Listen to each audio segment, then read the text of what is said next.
L&T company कर्तृपक्षों नाम थाना लिखित अभियोग बगदिया और रंगियागढ़ ग्रामवासी तरफर L&T कंपानीर आरसीएम रामानंद नरसिंह मां नाम अभय चंद्रपुर थाना एक लिखित एतला दि जाइछि।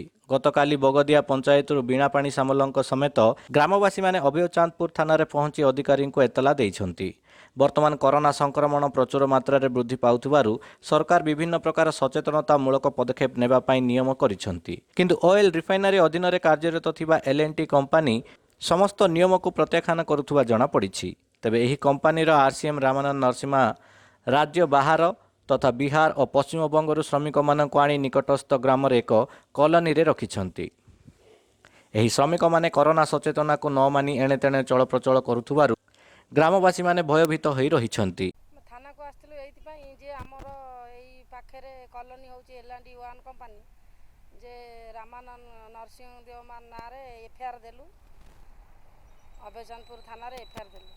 आमे एफआईआर देलु जे आमे बारंबार कहिया सत्ते से लुचारे राति रे बस आनी लगेई बाहर श्रमिकों को आनिकी कॉलोनी रे रखुची, जा फल रे हमर एठी पाख अंचल कुशली श्रमिक अछंती काम करबाकू तांकू भी न रखी से बाहर श्रमिक आणुची।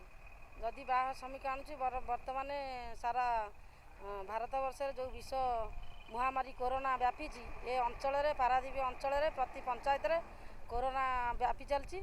आमे सेथिपाई से रामानंद नारे कार्य दृढ़ अनुष्ठान निया जाऊ बोली आमे अभयचंदपुर थाना आईआईसी पाखरे एफआईआर देलु। उद्देश्य यह कि कोरोना भली महामारी जो भली सारा विश्व रे व्यापी चलीची पारादीप कोरोनार दूरत्व रक्षा करुवा बेले L&T कंपानी बाहर श्रमिक मानक आनी एठारे कोरोनार गंताघर सृष्टि करिछि। राज्य सरकार 2 वर्ष पर्यंत नियुक्ति नदेवा दाबी करुवा बेले L&T कंपानी कहा इंगित बाहर श्रमिक मानक आनी एठारे नियुक्ति दौछि। स्थानीय युवक युवती मैंने ये हाथ बांधि घरे बसी बेले कोरोना समय L&T कंपानी बाहर लोक आनी पारादीप पुरे कोरोना ये सृष्टि कर लगी।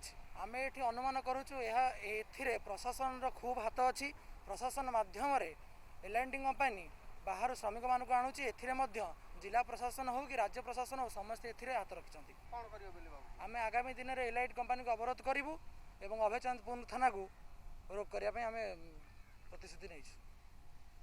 अन्यपटे ଏହି विषय आगରୁ ସ୍ଥାନୀୟ ବାସିନ୍ଦାମାନେ ବାରମ୍ବାର ସ୍ଥାନୀୟ ପ୍ରଶାସନକୁ ଜଣାଇଥିଲେ ମଧ୍ୟ କିଛି ସୁଫଳ ମିଳୁନଥିବାରୁ ସେମାନେ ଆରସିଏମ୍ଙ୍କ ନାମରେ ଥାନାରେ ଲିଖିତ ଏତଲା ଦେଇଛନ୍ତି ଏବଂ ଯଦି ଆଗକୁ ସ୍ଥାନୀୟ ପ୍ରଶାସନ କିମ୍ବା କୌଣସି ଜିଲ୍ଲା ପ୍ରଶାସନ କୌଣସି ପଦକ୍ଷେପ ନ ନିଏ ତାହେଲେ ସେମାନେ ରାଜରାସ୍ତାକୁ ଓହ୍ଲାଇବା ସହ କମ୍ପାନୀ ଫାଟକ ଅବରୋଧ କରିବେ ବୋଲି ଚେତାବନୀ ଦେଇଛନ୍ତି। ପାରାଦୀପରୁ ବିରଜା ପ୍ରସାଦଙ୍କ ରିପୋର୍ଟ, ଉତ୍କଳ ଖବର।